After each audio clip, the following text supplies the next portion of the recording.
वो सब आजमगढ़ में रहते हैं। आजमगढ़ में है या कोई गांव है आजमगढ़ के हाँ पास? सर, आजमगढ़ गाँव में। बिरेनिया गांव है आपका, वो प्रॉपर गांव है, तो एग्रीकल्चर वगैरह होगी वहाँ, खेती वगैरह होती? हाँ, खेती ये सब होती है। खेती वगैरह हाँ, होती है। खेती ये सब होती है वहाँ पे सर, ऐसा कुछ तो गुजरात में मन लग गया या नहीं? अपना मतलब। सर, हाँ। अपने तो सर अभी वहीं पे लगे ही है, मन लगा ही है। मन लगा है। हाँ वहाँ पे खाना पीना सब समझ में आ रहा है? हाँ, कल्चर ठीक है। कल से। एडजस्ट हो गए अब। देखो, सबसे पहली चीज़, जब कोई बच्चा मेरे पास आईएएस बनने के लिए आता है ना, मैं बहुत हद तक मना करता हूँ उसे। आपको मेरी बातें दोनों तरीके की लगेंगी।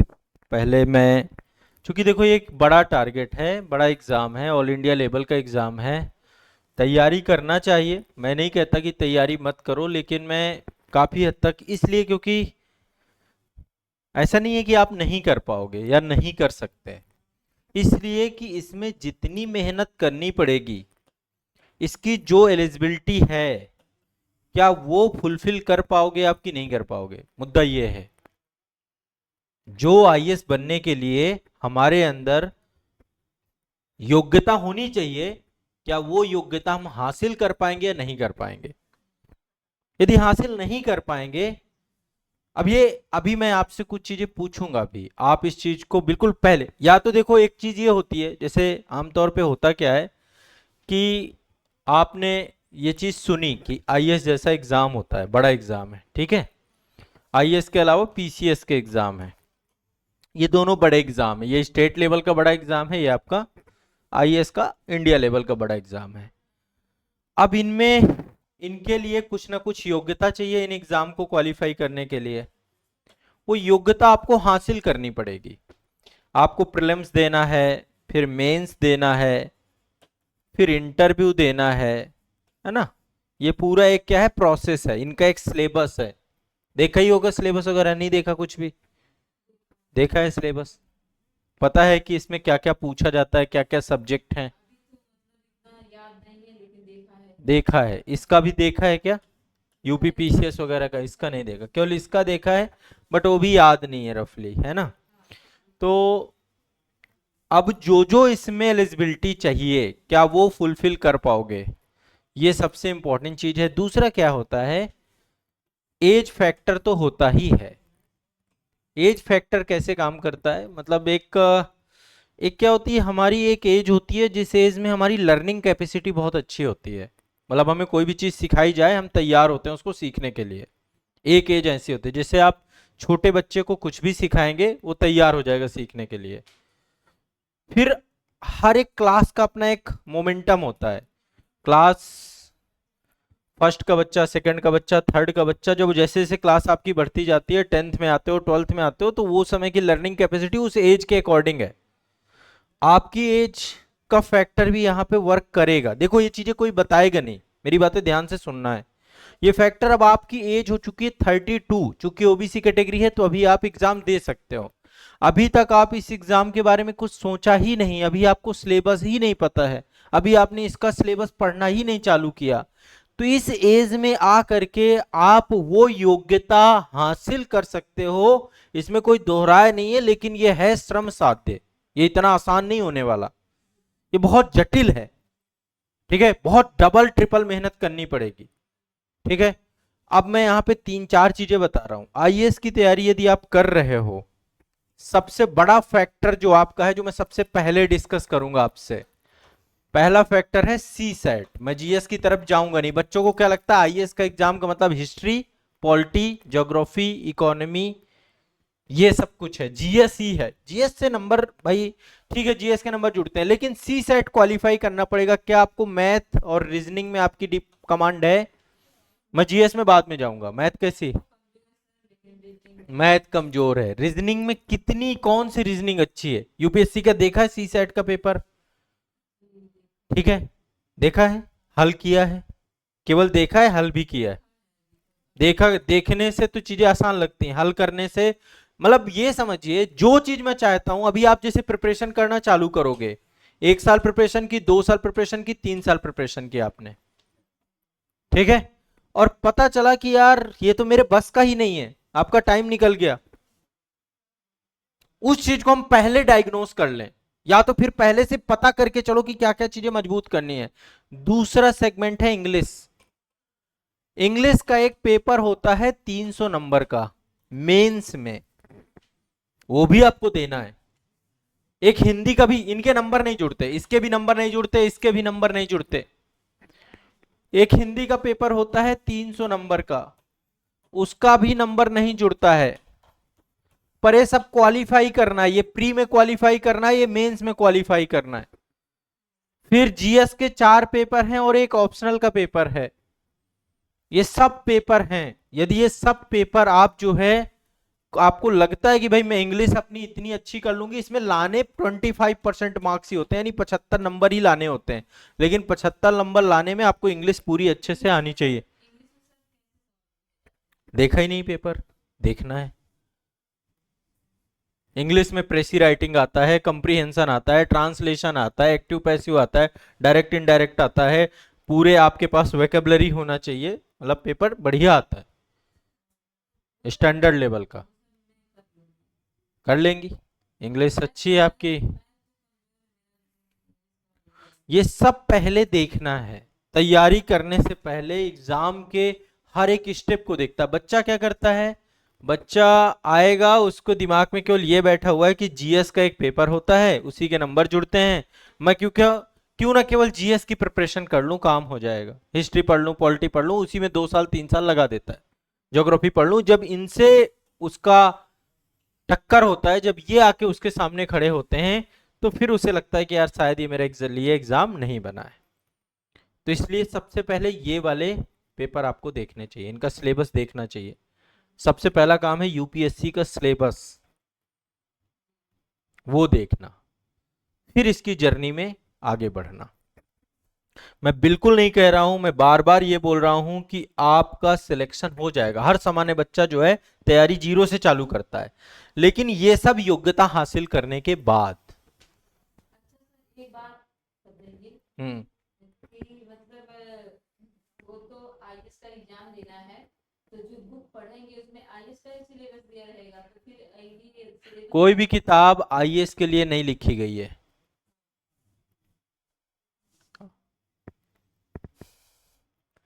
कोई भी किताब आईएएस के लिए नहीं लिखी गई है आज तक।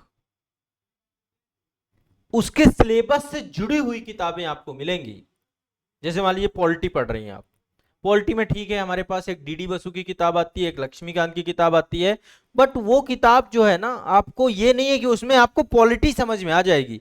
यूपीएससी क्या है, एक ऐसा एग्जाम है जो डायनामिक है, जो हर साल बदल रहा है, जिसमें चेंजेस हो रहे हैं, चाहे वो एग्जाम के क्वेश्चन पूछने के पैटर्न में चेंजेस हो या एग्जाम के लेवल की बात हो। अब जैसे आपने लिखना आता है, आपको लिख पाती हैं, कभी लिखा है आपने 1 page 2 page 3 page 4 page 5 page, कभी लिखा है? लिखा है? क्या लिखा है अभी तक में? अभी इस टाइम नहीं, जब मैं एमए कर रही थी तब लिखा। क्या लिखती थी? ये क्वेश्चन का आंसर लिखती थी। कितने लिखे होंगे? कितने लिखे हैं? निबंध भी लिखती थी? पेपर में लिखी है। कौन सा निबंध लिखा आपने अभी तक में? कुछ टाइटल बता सकती है मुझे? निबंध तो सर वो राजनीति शास्त्र से मेरा था। पॉलिटिकल साइंस से आपने किया है? उसमें ध्यान नहीं मुझे, फिर भी काफी टाइम हो गया है। ठीक है, कोई बात नहीं, आपने लिखा है, इसका मतलब आप करें कि आप लिखती थी। लिखना कितना टाइम हो गया छोड़ना, आप छोड़ा हुआ आपका? 2015 में मैंने लिखा। 2015 में लास्ट लिखा था, 10 साल से आपने कुछ नहीं लिखा, 2025 में बैठे हुए हैं। यूपीएससी के एक पेपर में 4000 शब्दों में लिखना होता है, एक पेपर में 3 घंटे की अवधि में।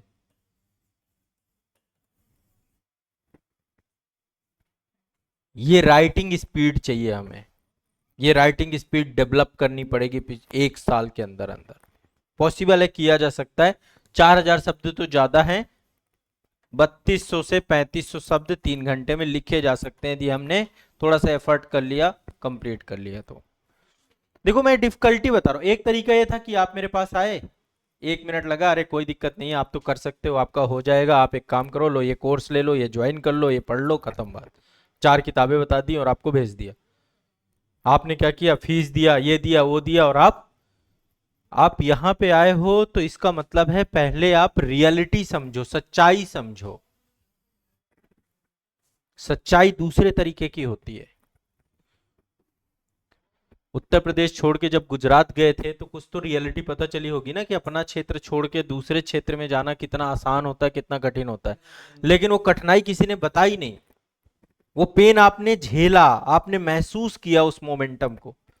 कैसे आपको किराए के लिए कमरा ढूंढना पड़ता है, किस तरीके से आपको वहां के लोगों को डील करना पड़ेगा, कैसे फैक्ट्रियों में आप काम करोगे, ये सब चीजें कब हुआ, प्रोसेस में हुआ, किसी ने नहीं बताया।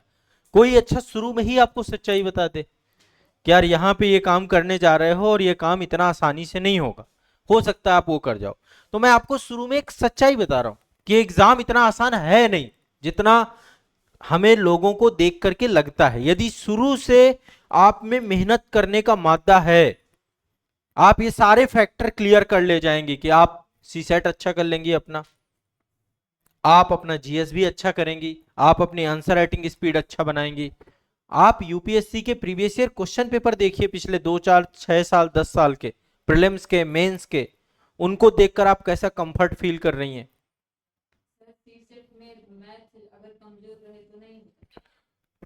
नहीं मतलब सी सेट में 80 क्वेश्चन आते हैं यूपीएससी में, जिसमें 3 4 चीजें पूछी जाती हैं। एक तो हिंदी आता है, अब इसका हिंदी भी इतना आसान नहीं है, हिंदी में कंप्रीहेंशन आता है, एक पैराग्राफ आएगा, उससे क्वेश्चन पूछा जाएगा, उसका क्वेश्चन का आंसर आपको निकालना पड़ेगा।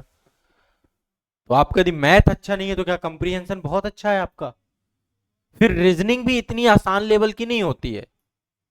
यदि कोई कहे कि अरे यूपीएससी की रीजनिंग है जनरल, नहीं आती, प्रैक्टिस आपको उसके लिए करना पड़ेगा। मैथ भी आपको तैयार करना पड़ेगा, तीनों फैक्टर पढ़ते हैं, हिंदी, रीजनिंग, मैथ। इंग्लिश नहीं आती इसमें, इंग्लिश के लिए उन्होंने 300 नंबर का मेंस में पेपर रख रखा है। ये पेपर क्वालिफाइंग होता है, 200 नंबर में आपको 33% लाना पड़ता है। 200 नंबर का पेपर होता है, 33% लाना पड़ता है, तो 200 नंबर में 33% लगभग आपका 67 66 67 नंबर आपके बनते हैं। 66 से 67 नंबर आप ये मान लीजिए, ये आपका जो है स्कोर आपको बनाना पड़ता है। अब ये लाने में बहुत सारे बच्चों के हाथ पांव फूलते हैं, ठीक है। अभी आपकी ये चूंकि 32 है, अभी देखो मैंने आपको क्या बोला, मैं एग्जाम देने से पहले रोकता हूं बच्चों को। आपके पास मौका है, या तो आप 2 साल कम लग के पूरी तरीके से डेडिकेटेड होके कि यार अब मुझे कुछ नहीं करना, यही करना है, मैं 2 साल में अपनी पूरी प्रिपरेशन तैयार करूं, फिर आपको लगभग अच्छे से तैयार करूं, फिर जाकर के मैं एग्जाम दूं। एक अटेम्प्ट आपको या 2 अटेम्प्ट आपको मिलेंगे देने को। एक प्रिपरेशन, अभी तो पहले प्रिपरेशन के ईरा से गुजरोगे ना आप देने को तो अब ये वाला भी दे सकती हैं, 26 वाला, पर दे के कोई फायदा नहीं है। 27 दोगे, 28 दोगे, मान लो 2 साल दोगे। डेट ऑफ बर्थ का क्या है आपके? 93 से नहीं पता चलेगा, आगे का ही जुलाई का है, तो आयोग संभवतः अगस्त से काउंट करता है, 1 अगस्त से काउंट करता है। तो आपको जो है आपका मतलब लगभग 2 अटेम्प्ट मान के चलिए, 2 मौके आपको मिलेंगे। हाँ 27 28 ये, हाँ 2 मिल जाएंगे, 2 मौके आपको मिल जाएंगे। अभी एग्जैक्ट आपकी एज कितनी हो रही है? 32 पूरी हो गई, जुलाई तो निकल गया है ना। अगले उसमें आपकी 33 हो जाएगी 26 में, फिर 34, हाँ मिल जाएंगे 27 28, 2 साल आपको मिल जाएंगे, 2 अटेम्प्ट मिलेंगे, 2 अटेम्प्ट मिल जाएंगे यदि आपकी एग्जैक्ट 32 है तो। अभी तो क्योंकि अगस्त से काउंट करता है ना, आप तो जुलाई में आपका जो है, यदि यही सितंबर होता कुछ होता तो फिर आपका निकल जाता। डेट ऑफ बर्थ 93 होती और सितंबर में आप जाते तो फिर आपकी डेट गड़बड़ हो जाती। जुलाई में है तो कोई दिक्कत है नहीं, अगस्त से काउंटिंग हो रही है, ठीक है। तो अब आप इस चीज को दिमाग में बैठा के चलिए कि अब आपके पास मौका कम है, मेहनत ज्यादा करनी है, तब तो ये एग्जाम आपके लिए है। भाई देखो, आप अभी तो हाउसवाइफ है, हाँ कंप्लीटली फुल, 2 बच्चे भी हैं, वो भी आफत है, वो भी एक बड़ा है, बच्चे स्कूल जाते होंगे, वो भी एक बहुत बड़ा विषय है। फुल टाइम स्टूडेंट नहीं हो आप, तब भी एक हाउस वाइफ उतना ही काम करती है जितना बाहर एक व्यक्ति करता है, ठीक है। घर में फुल टाइम वर्क होता है, सुबह से उठने के बाद घर के काम इतने सारे होते हैं, फिर बच्चों को स्कूल के लिए तैयार करो, बच्चे वापस आते होंगे उनके होमवर्क में हेल्प करो, उनको ऑब्जर्वेशन रखो, फिर हस्बैंड वापस आए उनका खाना, शाम का, तो एक रूटीन होता है एक हाउस वाइफ का, सुबह से शाम तक का। घर में 50 काम होते हैं। मतलब हम लोगों को कितना समय निकाल लेना चाहिए? मेरे कहने से तो कुछ नहीं होगा, मैं तो यही कहूंगा भाई 8 से 10 घंटे निकालो, लेकिन जटिल काम है आपके लिए, मुश्किल से निकलता है, बहुत मुश्किल से निकलता है। घर पे 4 लोग हैं, फुल टाइम स्टूडेंट जो होता है वो 8 से 10, क्योंकि चीजें थकान भरी है ना, ऐसा नहीं होता कि अब जैसे मान लो आप जॉब करते हो, कुछ बच्चे कहते हैं अरे सर मैं जॉब के साथ तैयारी कर सकता हूँ क्या, ठीक है 8 घंटे तो सोने के हो गए भाई, 6 से 7 8 घंटे, किसी दिन आप 6 घंटे सोओगे, किसी दिन 7 सोओगे, किसी दिन 8 भी सो लोगे, ये भी होता है कि नहीं होता? जरूरी नहीं है, ऐसा नहीं होगा कि डेली 6 ही घंटे सो, किसी किसी दिन हम 7 8 घंटे 9 घंटे भी आदमी सो जाता है कि यार आज थकान ज्यादा है आज। तो और जॉब जब करके आते हो तो उसकी थकान भी होती है, तो आपका 7 8 घंटे तो वहां निकल गया। केवल सोने भर में नहीं जाता है, आपको फ्रेश भी होना है, आपको रेडी भी होना है, आपको खाना भी है, वो टाइमिंग भी निकाल के मैं 10 घंटे निकाल देता हूँ कि आपकी डेली की एक्टिविटी में 10 घंटे निकल गए, खाना पीना लंच डिनर सब मिला के, चाहे जितना आप थोड़ा सा अलर्ट हो गए तब भी 10 घंटे आप चले, अब आपके पास बचे 14 घंटे।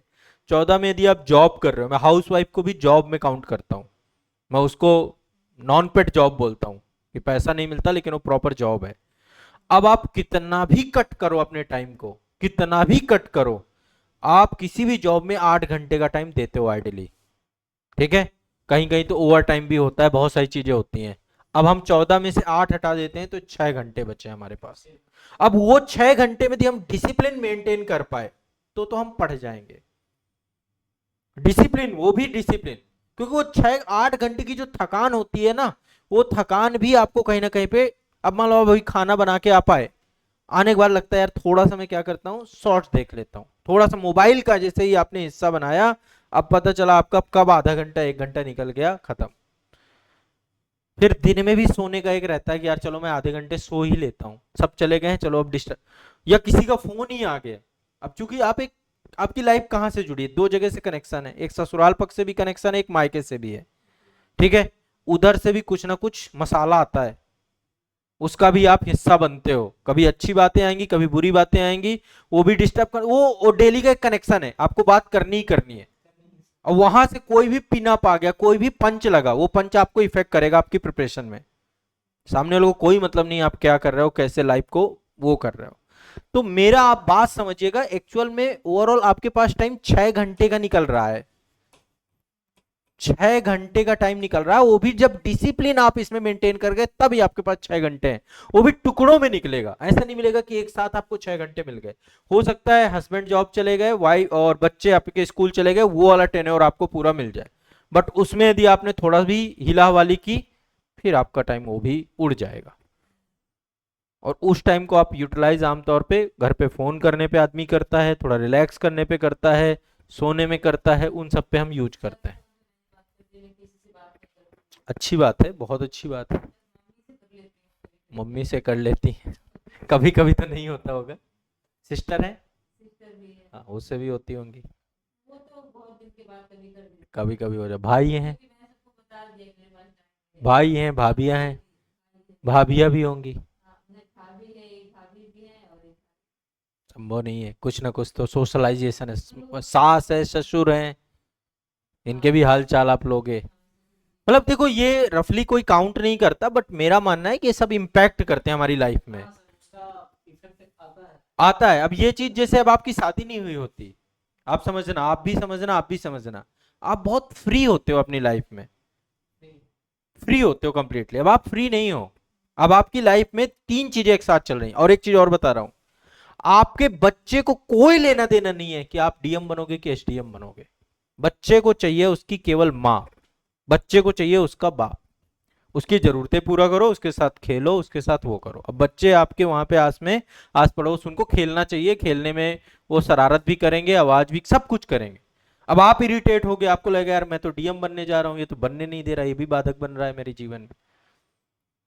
आपको ऐसा महसूस होगा कि यार मेरे को कोई समझने को तैयार नहीं है, क्योंकि वो टाइम निकल चुका,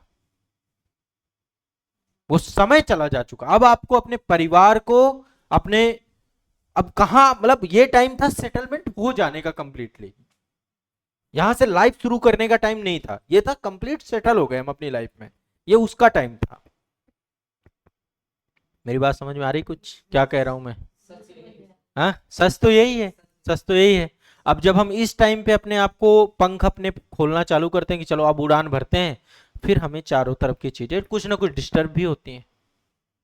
एक दूसरे का सपोर्ट काम करता है, मैं नहीं कहता हूँ कि वही हस्बैंड है, कुछ काम घर के उन्होंने संभाल लिए, ये कर लिया, कुछ सपोर्ट कर लिया, वो कर लिया, बट वो भी चूंकि ये तैयारी लंबी है, एक दिन चलता है, 2 दिन चलता है, 3 दिन चलता है, 3 साल नहीं चलता, 4 साल नहीं चलता, और पूर्ण संभावना है कि आप असफल भी हो जाओगे, ये भी बता दे रहा हूं। मैं तो किसी को सफलता के लिए बोलते नहीं कि इसमें सफल हो गए इस एग्जाम में आके, पूर्ण संभावना है कि आप असफल भी हो जाओ। कुछ चांसेस बनते हैं सिलेक्शन के। इन सब बातों को ध्यान में रखते हुए, मद्देनजर, क्या आप अभी भी यूपीएससी की तैयारी करना चाहते हैं? यदि हां, तो फिर इस तैयारी के पूरे डिमांड को समझना पड़ेगा और उसकी सप्लाई को देना पड़ेगा। आपका इंटेलिजेंस लेवल आपको यूज करना पड़ेगा। और देखो, हस्बैंड वाइफ हो, आपस में भी थोड़ी बहुत बातें बनती हैं, एक दूसरे की नाराजगी, एक दूसरे की बातें, एक दूसरे से आपस में भी होता है। करने के लिए, पढ़ाई करने के लिए मना ही करते रहते हैं। सही करते हैं, ये भले इंसान है आपके जीवन, ये नहीं चाहते कि आप जो है, आप, वो कहते हैं अब लाइफ को अपने हिसाब से मस्त रहो, करो। सर क्योंकि हम समय अब यहाँ तक हुआ है, तो हम यही सोचता है कि अब जो समय जो ऐसी चीजों पे न गवाएं, हम कुछ और करें ताकि हमारे जीवन का मतलब जो भी बचा है उसको पालन मतलब यूज करें, जो भी हमको थोड़ा यूं ही तो, मतलब देखो, ये वही है बात, ये एक तरीके से इसको आप दोनों अर्थों में समझ सकते हैं। बनने वाला बन भी सकता है, नहीं बनेंगे तो नॉलेज गेन होगी, आप इस रूप में ले सकते हो। ऐसा नहीं कि इसमें हम कोई नशा करने जा रहे हैं, ऐसा तो हम काम नहीं करने जा रहे हैं, आप इसको इस नजरिए से मत देखिएगा।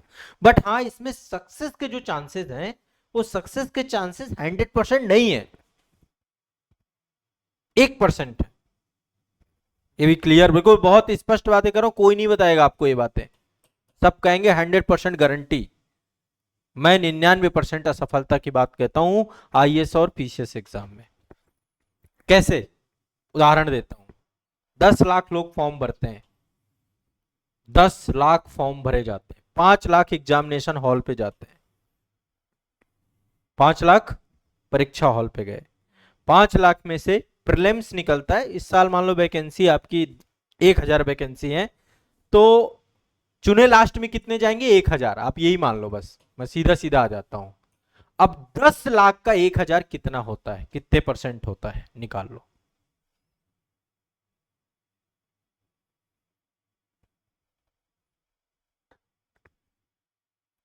मैथ तो गड़बड़ है, परसेंटेज निकल नहीं पा रहा। 10 लाख का 1000 कितने प्रतिशत होता है? कितने जीरो होते हैं 10 लाख के आगे?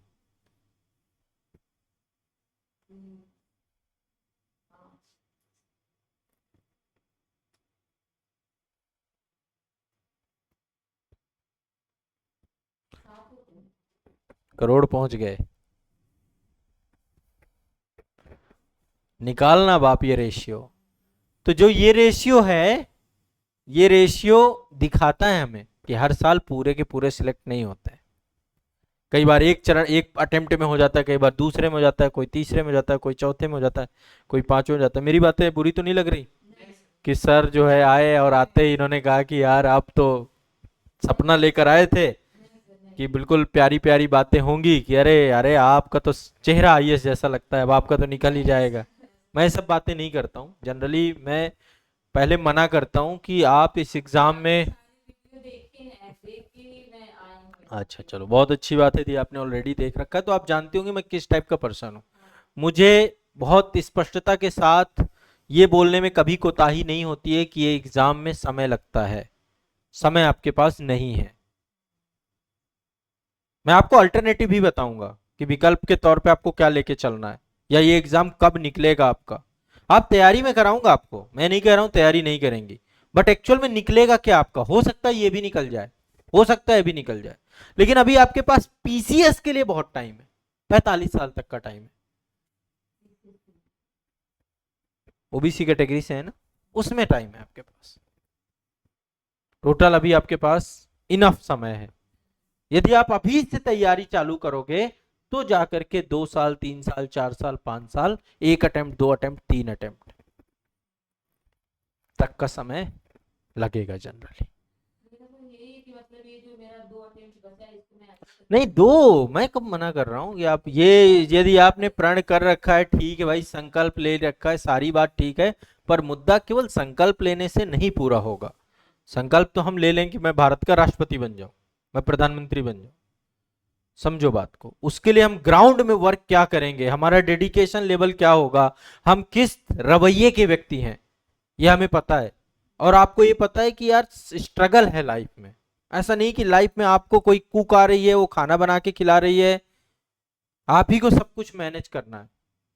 ठीक है, कई बार फाइनेंशियल क्राइसिस भी देखते होगे, आता ही होगा हर बार। कई बार क्या होता है, सडन कोई बड़ा खर्चा आ गया, खर्चों का पता नहीं है, कभी हेल्थ इशू आ गए, कभी कोई दिक्कत आ गए, है ना। तो सडन कई बार इमरजेंसीज भी आएंगी। कभी किसी का हेल्थ खराब हो रहा होगा इसी अवधि में, कभी हस्बैंड बीमार पड़ रहे होंगे, कभी बच्चे बीमार पड़ रहे होंगे, कभी आप बीमार पड़ रही होंगी, कई बार आपके माता पिता बीमार पड़ रहे होंगे, ये भी चलेगा इसी अवधि में।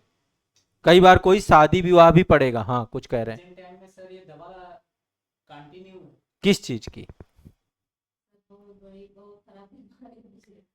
और सर डॉक्टर, जो सच है मैं भी आपको बता रहा हूँ, अच्छा डॉक्टर बोलते हैं कि इनको सर कम से कम 2014-15 से करीब वो लक्षण दिखे। क्या क्या समस्या है आपको। अपने को वो तो चीज, सर वो ऑब्सेसिव कंपल्सिव डिसऑर्डर प्रॉब्लम जैसे किसी चीज को जैसे गन- वो भी ये ओसीडी। हाँ ये डिप्रेशन वगैरह के लक्षण आते हैं, ओसीडी है आपको। हाँ, हाँ तो वो मतलब हर जगह गंदगी देखना हर चीज में। ये चीज है और इनकी दवा यहाँ कंटिन्यू तो नहीं चल दिख रही रही है। कहीं पे। नहीं अब तो मैं ठीक हूँ ना। अच्छा, डिप्रेशन की दवाएं भी चली हैं। चल रही है सर, आज कितने साल से दवा चल रही है। खाती हूँ लेकिन मैं ठीक हूँ, पहले मैं बहुत ज्यादा खराब हो गई थी। ये कब से शुरू हुआ, शादी के पहले था बाद में। शादी के शादी 2010 में हुई और ये मुझे 2013 में हुआ। ये कैसे चालू हुआ। सर ये चालू हुआ एक ही दिन में हो गया ये। हम्म, और कुछ ऐसा था कि नवरात्र चल रहे थे और मैंने व्रत रखा था। तो ये कि मैंने मेरे मन में आया कि नहीं खाना खा लेते हैं, व्रत रखने से कुछ नहीं होता है। फिर मैंने खाना खा लिया, व्रत तोड़ लिया, तो मुझे बहुत ज्यादा पश्चाताप हुआ कि ये तो हमने बहुत गलत किया। हमें ऐसे नहीं तोड़ना चाहिए व्रत। किस चीज का व्रत थी। नवरात्र नवरात्रि के व्रत थी, 9 दिन थी, बीच में खाना खा लिया आपने। 9 दिन नहीं थी, पहले तो 9 दिन रहती थी। अच्छा। लेकिन फिर पहला और लास्ट रहने लगी। हम्म, तो उसके लिए भी लोग मना करने लगे तबीयत खराब होने की वजह से। हम्म, तो इसके बाद जो है कि वही व्रत थी तो खाना खा लिया, तो वही मुझे लगने लगा कि तुमसे बहुत बड़ी भूल हो गई, हम्म। ऐसा नहीं होना चाहिए, मैंने गलती कर दिया। फिर फिर मैंने सोचा कि अच्छा अब तो इसके लिए क्या कर सकते हैं, आज खाना खा ही लिया, अगले दिन अब कल व्रत रख लेंगे फिर आज के बदले। बस इतना ज्यादा ये बातें सोचने लगी मैं, इतना ज्यादा वो कि दिमाग में बैठ गई बात, हाँ एकदम बैठ बैठ के मैं सोचती रह गई इस बात को। आप नहीं समझा पाए। नहीं समझाया। ये चीज अपने को पता भी नहीं चला।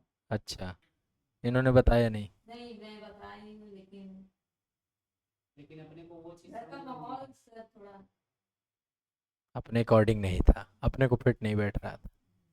तब आजमगढ़ में ही थे, तब यहाँ थे। तो देखो बेटा, ठीक है सब कुछ अभी अभी सही है, वो ओसीडी है नहीं और कोई बीमारी। लेकिन सर डॉक्टर बोलते हैं कि बिना दवा तुम खाए ये चीज तुम्हारे लक्षण मतलब बाहर नहीं रह सकते हैं, तुमको दवा लेना ही पड़ेगा करीब करीब वो तो बोलते हैं कि लाइफ बिना दवा के तुम ठीक नहीं रह सकते। ऐसा कौन से डॉक्टर? अच्छा, अगर तो अभी दवाई क्या देते हैं अगर उसमें? एक महीने दवा में क्या देते हैं, किस दवा टाइप एक की दवा? महीने छोड़ देते हैं, नींद वींद वाली चीजें तो नहीं है? नहीं नहीं दवा एक महीने अगर छोड़ देते हैं तो इनके ऊपर वो चीज़ फिर हावी होने लगता है, वो चीज़ उनको आक्रामक करने लगता है, हम्म। दूर भागने लगती हैं हर चीज़ से, जैसे कुत्ते बिल्ली गंदगी बाहर नाली जो बहती हैं उनसे, खेत में जाना आना, और चीज़ कहीं नालियाँ बह रही हैं, कहीं कुछ ऊपर लगा है दीवार पे, गुटका कोई खा के थूका है, कोई भी चीज़ मतलब ऐसा, वो चीज़ उनको डिफेक्ट करने लगता है। तो आप जैसे सफाई तो बड़ा पसंद करती होंगी, घर पे साफ सुथरा सब कुछ, हाँ? ये चीज़ इनमें है। हैंड वॉश मल्टीपल टाइम, नहीं ऐसा कुछ नहीं है? नहीं है। पहले था। पहले था। तो बहुत ज्यादा, पहले तो मेरी हालत पागलों जैसी हो गई थी। मैंने देखे ओसीडी के कई पेशेंट देखे हैं, तो मैं समझ पा रहा हूँ। मुझे कोई ऐसी प्रॉब्लम नहीं। ठीक है, देखो अब एक काम करते हैं, इस चीज़ को इतना बड़ा नहीं बनाते।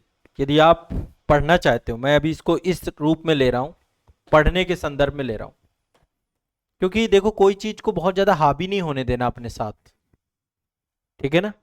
अब आप पढ़ना चाहते हो, दो बच्चे भी हो गए, बड़े भी हो गए, अपने आप को थोड़ा बहुत संभाल भी लेते होंगे वो, तो अब आप अपना एक शेड्यूल तय करो। एग्जाम में बैठना है आपको, लेकिन एग्जाम में बैठने से पहले एग्जाम की सारे एग्जाम के जितने भी पैरामीटर्स हैं उनको फुलफिल करना है, तैयार होना है अपने आप को एग्जाम के लिए, कमर कसनी है, ठीक है? तो इसके लिए सबसे पहला काम है एग्जाम का सिलेबस।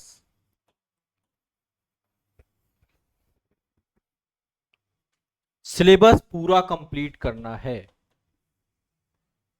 कभी कंप्लीट किया, कभी कोई कोर्स ज्वाइन किया, कभी कहीं पढ़े, कभी कहीं जुड़े, कुछ हुआ कि कभी कोई कोर्स नहीं लिया, कभी भी कोई क्लास, कोई बुक नहीं पढ़ी, कुछ नहीं किया?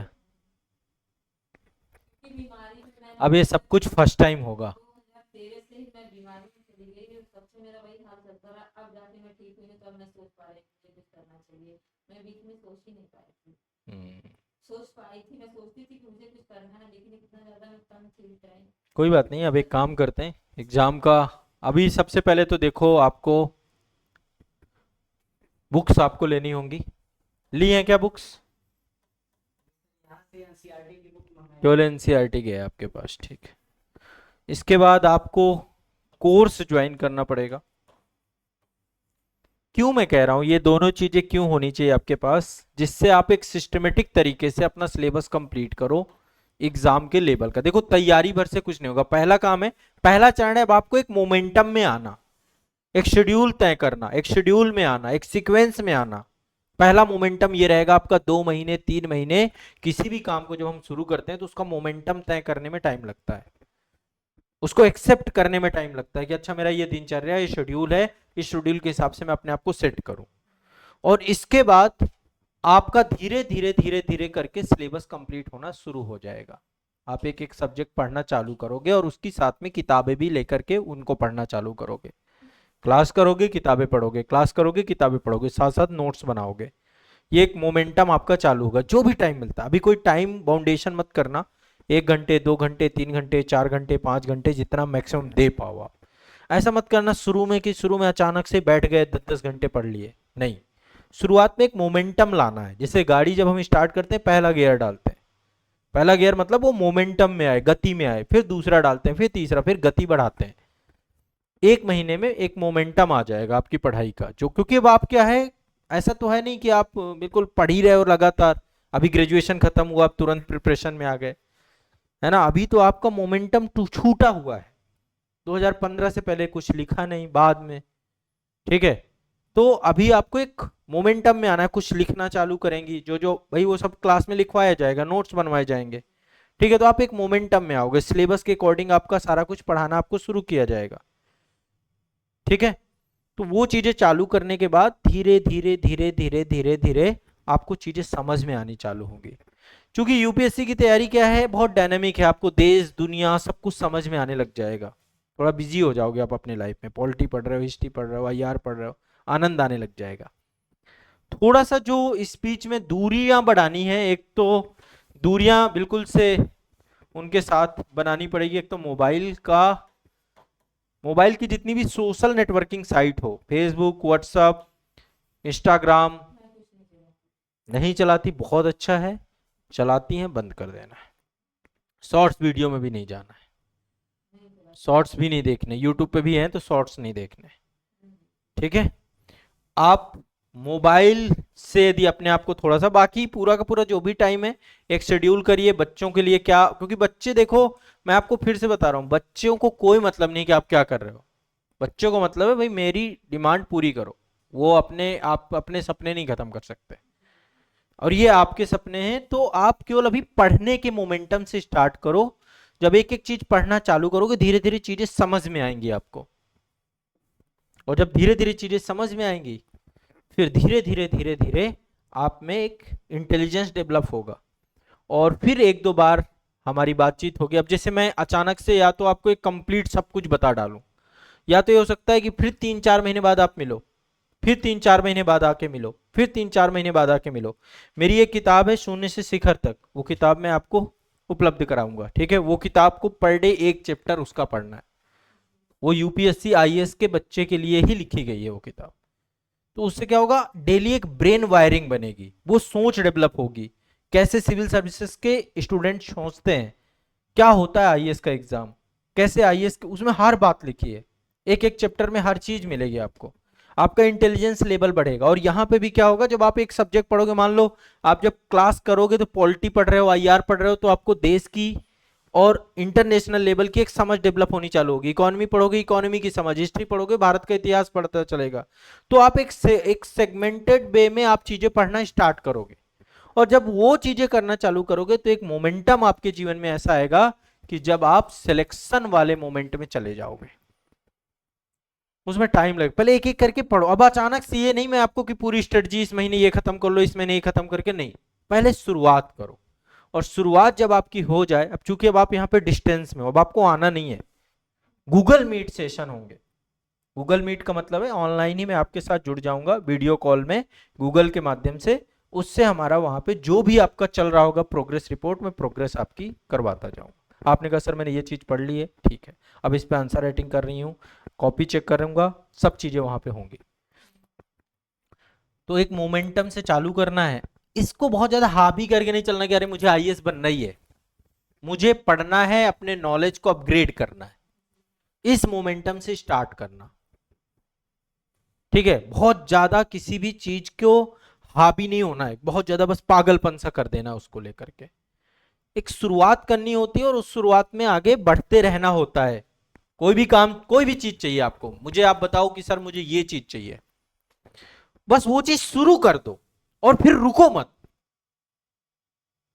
जैसे आपको एक अच्छा हेल्थ चाहिए, जैसे अब आप कह रही हैं कि मुझे सर ओसीडी की प्रॉब्लम है, बहुत कठिन है। अब आपको क्या, एक सामान्य व्यक्ति की तरह होना है, ये सब चीजें आपके ऊपर हो, बहुत आसान है। एक अच्छी लाइफ स्टाइल, एक अच्छी लाइफ स्टाइल, कैसे अच्छी लाइफ स्टाइल आती है? देखो, सारा खेल है केमिकल्स का। हमारे ब्रेन में हमें कौन चला रहे हैं? केमिकल, इमोशंस, कुछ हार्मोन्स है हमारी बॉडी में जो हमें चला रहे हैं। हंसी का एक हार्मोन्स है, दुख का एक हार्मोन है, हैप्पीनेस का एक हार्मोन है, ये जो डिप्रेशन है इसमें भी हार्मोन्स है, सब केमिकल का काम है। डॉक्टर से मिले होंगे, उसने भी हार्मोन्स ही बताए होंगे, वो हार्मोन्स रिलीज करने की ही दवा देते हैं। या तो ये नेचुरली कर लो, अभी कुछ नहीं करना आपको, आप एक अच्छी लाइफ स्टाइल, क्योंकि मैं बहुत सारे डिप्रेशन के पर्सन्स को जानता हूं जिसको मैंने थोड़ा बहुत सलाह दी और उसने उस पर काम किया और सही हो गया वो। एक यदि अच्छी लाइफ स्टाइल हम गुजारने लग जाएं तो हमारी सभी समस्याओं का समाधान हो सकता है। क्या है अच्छी लाइफ स्टाइल? सुबह आराम से उठिए, उठने के बाद एक दिनचर्या बनाइए। सुबह एक मॉर्निंग रूटीन आपकी होनी चाहिए कि 2 घंटे मुझे अपने आप को देना है, मुझे एक अच्छी नींद लेनी है। 2 घंटे में क्या करूंगी? मैं थोड़ा सा मेडिटेशन करूंगी, मैं थोड़ा सा योगा करूंगी। समझ ना? जब आप ये सब करना चालू करोगे, आपके अंदर एक मोमेंटम आएगा, एक हैप्पीनेस क्रिएट होने लग जाएगी। ओके, और इसके लिए फिर कंटिन्यूअस चलते रहना, ये नहीं कि आज कर लिया कल गायब हो गए, कल कर लिया परसों गायब हो गए। खाना खाने में भी एक, मतलब खाना ही खा रहे हैं, खाने में उतना ही पैसा जा रहा है, लेकिन थोड़ा इंटेलिजेंस के साथ यदि हम खाना खाएं तो हम अच्छा खाना भी खा सकते हैं।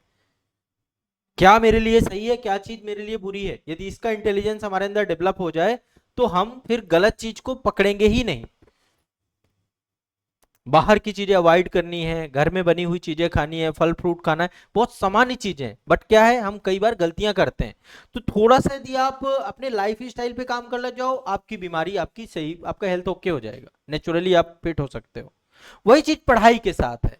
जब आप एक मोमेंटम के साथ पढ़ना चालू कर दिया और फिर उसे करते चले गए, करते चले गए, करते चले गए, चीजें होती चली गई। तो शुरू करना है, ऐसा हावी नहीं होने देना। नहीं नहीं नहीं, अभी क्या हो रहा है आपके अंदर, जो ओसीडी में क्या होता है, दिमाग में एक चीज ही बैठ गई और वही चीज बार बार ट्रिगर कर रही है। ये बार बार ट्रिगर नहीं करना। मैं एग्जाम, चूंकि अब आप एक पेशेंट भी हो तो आप इस एग्जाम को ट्रिगर नहीं करना, आपको जनरल पढ़ना है। आपको कुछ क्लासेस दी जाएंगी, उन क्लासेस को पूरा करते हुए चलना है। कैसे रिवीजन करना है वो सब चीजें आपको सिखाई जाएंगी क्लासरूम में, ठीक है। और बहुत ज्यादा घबराना नहीं है, बहुत बड़ा मत मान लेना है। फिर मैं बोल रहा हूं 99% आपका सिलेक्शन नहीं होगा, इस बात को पहले दिन से ही मान के चलना है। क्योंकि ये क्या इफेक्ट करेगा, जो 35 साल की एज कंप्लीट हो रही होगी, सिलेक्शन नहीं हो रहा होगा, यदि हो गया तो बहुत अच्छी बात है, नहीं हो रहा होगा तो फिर आप पेशेंट बदल जाओगे, फिर डिप्रेशन में चले जाओगे। हमारे पास जो सबसे अच्छा मौका है, जिसमें मुझे पूरी श्योरिटी कि आप कर सकते हो, है पीएसपीसीएस एग्जाम। बड़े एग्जाम होते हैं, यहां पे भी एसडीएम बनते हैं, यहां पर भी डिप्टी एसपी बनते हैं। यूपी का पीसीएस का एग्जाम सेम पैटर्न है, बस यहाँ पे थोड़ा बहुत अंतर है। वहां एक वैकल्पिक विषय है, यहाँ पे एक यूपी का थोड़ा सा डिटेल नॉलेज है, ठीक है। तो हम पीसीएस एग्जाम की तरफ मूव कर जाएंगे, उसे पढ़ लेंगे बाद में। पहले हम तैयारी करते हैं। एग्जाम हम देना चालू करेंगे 2027 से, ठीक है। कि देना हो दे लो, एग्जामिनेशन हॉल पे ही तो जाना है, फॉर्म ही तो भरना है, आपकी मर्जी, आप जाओ दे आओ, फॉर्म ही तो भर के जाना है एग्जामिनेशन हॉल पे। हाँ जा सकते हो, क्योंकि अब आपके पास अटेम्प्ट मतलब पड़े ही है पूरे के पूरे, जा सकते हो। एग्जाम हॉल का एक एक्सपीरियंस मिल सकता है आपको। 26 वाला भी जाइए एग्जामिनेशन हॉल पे। जब देखो, जब कोई चीज हम रियल टाइम कार्य करते हैं ना, रियल टाइम समझते हैं। एक चीज है कि हम किताब में पढ़ रहे हैं, ठीक है, जैसे मान लीजिए आम का स्वाद जो है ना, हम बुक में पढ़ लें कि आम खट्टा होता है, एक जगह पढ़ लें कि आम मीठा होता है, पर उसका रियल टेस्ट पता चलेगा उसको खा के कि खट्टा मीठा दोनों भी हो सकता है। तो कोई भी काम, जैसे एग्जामिनेशन हॉल पे जाओगे तब एग्जामिनेशन हॉल का एक आपको मोमेंटम पता चलेगा कि यार ये क्या है। तो एग्जाम दे दें, जाओ आप 26 का भी दो, लेकिन एग्जाम में मतलब 27 में सिंसियर, तब तक आपकी प्रिपरेशन पूरी हो चुकी होगी। 26 का एक ट्रायल बेस रहेगा, 27 में सिंसियर आप एग्जाम दोगे, 28 में सिंसियर होके दोगे, फिर पीसीएस में मूव कर जाना। पर देते फिर लगे रहना। देखो होगा कैसे, पहला अटेम्प्ट दिया नहीं हुआ, दूसरा दिया, इनमें हो भी सकता है, पर मैं तब भी मानो नहीं दिया, तीसरा दिया नहीं हुआ। जब चौथे और पांचवें एक मोमेंटम आएगा, जब आपका सिलेक्शन एग्जाम निकलने लग जाएगा, क्योंकि अब आप में एक मेच्योरिटी आती है, आप परिपक्व होने लग जाते हो। Got it? समझ रही मैं क्या कह रहा हूं? कोई भी बुरा काम करने लग जाओ। बुरा काम क्या है? मान लो जैसे रात में देर से ही सोना है, एक बैड हैबिट है, ठीक है। अब ये बैड हैबिट को आप क्या करो, रिपीट करना चालू करो, रिपीट करना चालू करो, रिपीट करना चालू करो, रिपीट करना चालू करो, रिपीट करना चालू करो। एक दिन आएगा, अब आप लेट ही हो गए हर चीज में, सुबह लेट उठोगे भी, और फिर एक मोमेंटम आपसे बन जाएगा, आप डिप्रेशन, आप तनाव, आप एंजाइटी, आपको थकान आपके अंदर लगेगा यार क्या चल रहा है, उसमें कन्वर्ट हो जाओगे।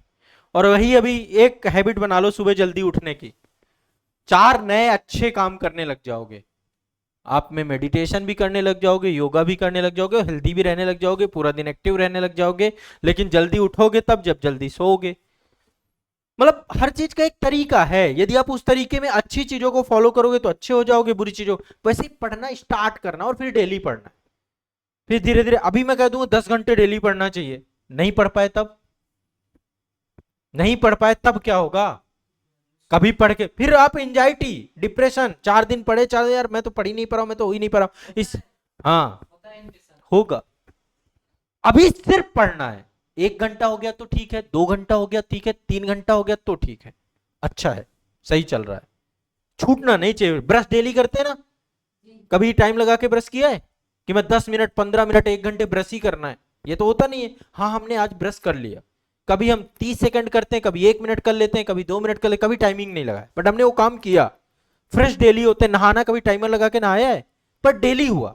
कभी जल्दीबाजी में नहा लिया, कभी थोड़ा सा बाल वाल धुले, सब कुछ किया, टाइम लगा। समझ रहे मेरी बात को? कभी 1 घंटा भी उस चीज में लेते हैं, कभी उसी में 10 मिनट में भी निपटा देते हैं। वैसे ही वो क्या एक मोमेंटम है और बन चुका है वो। ये आपके साइकिल में उठना है, फ्रेश होना है, फिर नहाना है, साइकिल बन चुका है। वही पढ़ाई को एक साइकिल में लाना है, और साइकिल में जब आ गई वो, तो फिर धीरे धीरे धीरे उसकी स्पीड कई बार बढ़ाई भी जा सकती है और घटाई भी जा सकती है। गाड़ी स्टार्ट करके चलना चालू कर दे तो 2-3 कंडीशन आएंगी। एक तो पहला काम क्या है, कई बार स्पीड को, अब मान लो कोई गाड़ी है चल रही 40 की स्पीड से चल रही है, इसको मैं 140 तक भी ले जा सकता हूं। जिस दिन काम नहीं है, संडे के दिन छुट्टियां हैं, कोई काम नहीं कुछ नहीं, उस दिन पढ़ डालो।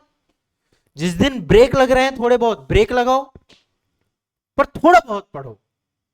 इससे क्या होगा, डिप्रेशन नहीं आएगा कभी भी, क्योंकि अब आप फुल टाइम स्टूडेंट नहीं हो, फुल टाइम जॉब कर रही हो, आप नॉन पेड जॉब कर रही हो। आप एक नॉन पेड जॉब कर रही हो जहां पे आपको पेमेंट नहीं मिल रही, लेकिन है पूरी जॉब ही वो, जहां पे आप 3-4 लोगों को मैनेज कर रही हो, खुद को भी कर रही हो। समझ रहे हो मेरी बात को? तो आप बस स्टार्ट कर दो पढ़ना, और एक डायरेक्शन में स्टार्ट कर दो पढ़ना। जैसे गुजरात से आजमगढ़ के लिए निकले, ठीक है, गुजरात से आजमगढ़ के लिए निकले, एक तरीका है गुजरात से आजमगढ़ के लिए निकले और चलते रहे तो कभी ना कभी तो आजमगढ़ पहुंच जाओगे, यदि पैदल निकले तो। डायरेक्शन सही है और चल ही रहे हो, बीच बीच में थोड़ा बहुत ब्रेक भी लिया। लेकिन आप बिना डायरेक्शन के निकल पड़े, डायरेक्शन पता नहीं है तो कहीं और पहुंच जाओगे फिर। इसलिए सही डायरेक्शन पे बस चलते रहना है। सिलेबस कंप्लीट होगा, कॉन्फिडेंस आना चालू होगा, एक एक चीज आपकी कंप्लीट होनी चालू होगी, और बिना किसी परिणाम के आशा किए हुए निष्काम कर्म योग की बात यहां पे कह रहा हूं मैं आपको पहले ही बता चुका हूं कि 99% असफलता है, 99% नहीं होगा। अब वो 1% जिनका होगा उस लिस्ट में आप अपने आप को बना पाओगे नहीं बना पाओगे, वो आपकी प्रिपरेशन की यात्रा तय करेगी। समझ में आ रही कि नहीं आ रही मैं क्या कह रहा हूं? मेरी और कोई किसी तरीके का डाउट आ रहा हो, मैंने पूछना हो, मैं चिकनी चुपड़ी बातें नहीं कर सकता, ठीक है, ये मेरे स्वभाव में नहीं है, मैं आपको मिसगाइड नहीं कर सकता। यदि छोड़ना चाहो तो अभी छोड़ दो कि यार ठीक है छोड़ते हैं सर, ये एग्जाम मेरे काम का नहीं है। पर यदि पढ़ना चाहते हो तो कोई बुराई नहीं, कोई नशे में नहीं जा रहा है, कोई ऐसा नहीं है कि आप जो है ड्रिंक करना चालू कर रहे हो। मैं आपको नहीं नहीं नहीं नहीं करो, एक ऐसी चीज करो जिससे आपका ब्रेन इंटेलिजेंस आएगा, उसका उसमें बढ़ेगा, वो कल के दिन आपके नहीं तो आपके बच्चों के काम आएगा। पढ़ाई कभी व्यर्थ नहीं जाती, एक पीढ़ी में नहीं दिखाई देगी तो दूसरी पीढ़ी में दिखाई देगी। अब आपके सामने आपके बच्चे बैठे हैं, बच्चे होने के बाद माँ बाप के सपने ट्रांसफर हो जाते हैं, उनको लगता है यार जो मैं नहीं कर पाया इनको करके दिखाऊंगा। उनको अच्छी एजुकेशन दो, आप पढ़ी लिखी होगी, आपको यूपीएससी के सिलेबस की समझ होगी, तो शायद आप उन तक ट्रांसफर कर पाओ। आपकी इससे पहले की जनरेशन क्या कर रही थी? वही गांव में, वही एग्रीकल्चर। हो सकता है वो सूद व महाजनों के चक्कर में भी फंसे रहे हो, ब्याज से पैसे लेकर जीवन वैसे ही कर्ज में दबा रहा हो। आज आप शहर पहुंच गए, आज आपने दुनिया देख ली, देश देख लिया कि यार देश दुनिया कैसी होती है। कैसे हुआ? आप थोड़ा एजुकेट हुए। अब आपकी एजुकेशन में हो सकता है आप वो रूप ना देख पाओ, आपके बच्चे कर जाएं, तो आपका पढ़ा लिखा होना बहुत जरूरी है। आप इसको व्यर्थ की यात्रा मत समझिएगा कि यार मैं पढ़ना चालू करें और मुझे कुछ इसका बेनिफिट ही नहीं आएगा। आपने रिफ्लेक्ट कर दिया तो बहुत अच्छी बात है, आप नहीं कर पाई तो आपके काम आएगा बच्चों के। ये हमेशा कहते रहते हैं कि ये टाइम बर्बाद करते हैं, नहीं है। और जो है कि कैसे आपको लगता है मुझे बताओ? सर जब इतनी बड़ी बीमारी आपके ऊपर हावी कर दी है, हम्म आप बाहर निकल रहे हो तो हर चीज से भाग रहे हो देख करके, हम्म उस चीज को आप सामना नहीं कर पा रहे हो, तो ऐसे कैसे सामना करोगे इतनी बड़ी समस्या को लेकर के? ये बात तो देखो इनकी लॉजिकल है कि आप अपने जीवन में क्या है कि कुछ नहीं, परेशानी मैं- हेल्थ इशू से गुजरे। जब मैं दवा नहीं खाती थी ना, तब मैं नहीं कर पाती थी, लेकिन मैं अब कर लेती हूँ। नहीं ठीक है, मतलब देखो मैं इनको गलत और आपको सही नहीं ठहरा रहा हूं, और आपको सही इनको गलत नहीं ठहरा रहा हूं। इनके नजरिए में कोई गड़बड़ी नहीं है। इनका नजरिया यह है कि आप अभी बीमार हो, आप पहले अपने स्वास्थ्य का ध्यान दो। ये आपकी चिंता ही कर रहे हैं, समझ रहे हैं बात को? ये आपकी चिंता ही कर रहे हैं कि यार क्यों परेशान हो रही है, तुम ऑलरेडी परेशान हो, तुम पढ़ोगी कहीं और परेशान हो गई तो उसका भी इफेक्ट हमारे परिवार में पड़ेगा, ये चाह रहे हैं। लेकिन तब भी आपके सपोर्ट में यहां तक लेकर आ गए, ये साथ में भी पहुंच गए, तो यानी आपके तो शुभ चिंतक हैं ये। बहुत सारे मैं जानता हूँ ना, हस्बैंड को मैं जानता हूँ क्या होता है, वो नहीं करवाते, वो नहीं हेल्प करते, 10 पैसे नहीं खर्च करते। ये तो छोड़ दीजिए, 10 पैसे नहीं खर्च करते वो। ये तो आपकी इतनी बड़ी बीमारी में आपके साथ बने हुए हैं, 10 साल हो गए आपको बीमारी में। सर आपको बताई है कि नहीं सर, दृष्टि में एडमिशन करवाई। एडमिशन हुआ था दृष्टि आईएएस में, हुआ था क्या? अच्छा, तो वहाँ सिलेबस कंप्लीट हुआ कि नहीं हो पाया? कुछ नहीं सर, सर तो वहाँ तो फीस भी बहुत लग गई होगी। 1,45,000 1,45,000?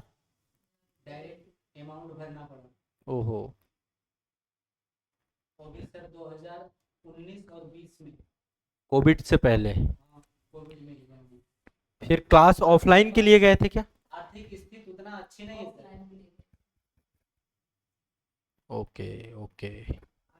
फिर ऑफलाइन कहाँ, मुखर्जी नगर या कहाँ पे थे? प्रयागराज में? अच्छा, यहीं प्रयागराज में। तो यहीं रहने वहने का भी फिर सोचा होगा आपने? पहले मैं रहती थी 1-2 साल। अच्छा, 1-2 साल आप यहाँ रही भी। और आप तब कहाँ थे? वो आप गुजरात थे, आप दोनों। फिर बच्चे कहाँ थे? बच्चे मम्मी के पास थे। ओहो, आप तो अपने जीवन में बड़ा डिस्टर्बिंग मोड हो गया ये। फिर क्या हुआ उस मोमेंटम में? फिर से वही बीमारी बहुत ज्यादा बढ़ गई। मैं साफ सफाई में दिन भर करती रह गई, 6-6 घंटे बाद। यहीं पे 6 घंटे एक ही काम? यहीं पे प्रयागराज में ही सर दृष्टि में एकदम एडमिशन होने बारीकी के से हर बाद चीज को देखती थी मैं, ये क्या गंदा है क्या साफ है, गंदगी आई तो कहाँ से आई, कैसे आई, क्यों आई, ये सब देख के मैं बहुत परेशान। आपको पता था कि इनको ये बीमारी है, और आपने अकेले क्यों छोड़ दिया इनको? सर, आपने प्रयागराज में क्यों छोड़ दिया? अगर मैं मना करता तो इनकी जिद थी, मुझे ये करना है, मुझे यहाँ जाना है। बेटा, पहली बात तो जिद नहीं करनी, अब इस बात को आप समझ लो, जिद नहीं करनी। और दूसरी बात, अब आप दोनों अलग नहीं हो सकते एक दूसरे से, एक दूसरे के साथ रहना पड़ेगा। ऐसी कोई जिद मत करना जिससे अलग होने जैसी नौबत बन जाए। 2 बच्चे हैं। जिद नहीं है, लेकिन अभी कहते हैं कि हम अपने हिसाब से करूं, तो हम भी कहता है ठीक है, जो भी समय बचा है आप करो, लेकिन हम जो कर रहे हैं हमें करने दो। आपको अगर 2-3 साल समय लगता है तो आप करके देख लो, उस समय हम आपके साथ हैं, इसीलिए साथ में आया। और जो भी मतलब मैं समझ गया, वह आपकी पीड़ा समझ गया। देखो, आपने बहुत बड़ा सही सपोर्ट किया, इन्होंने तो सपोर्ट किया आपको, देखो कितना बड़ा सपोर्ट किया। इन्होंने अलग हो गए, बच्चे कहीं और हैं आपके, आपकी मम्मी के पास थे, इनकी मम्मी के पास थे बच्चे। प्रेजेंट टाइम में सर हाँ साथ देने वाला कोई नहीं है, ना पिताजी आर्थिक स्थिति में, ना कोई भाई भी। कोई नहीं होगा। अगर मैं महीने का 15,000 कमा रहा हूँ तो उसी में सब कुछ इनको मैनेज करना है और मेरे बच्चों को मैनेज करना है, पढ़ाई में, खाने पीने में, सब कुछ होगी।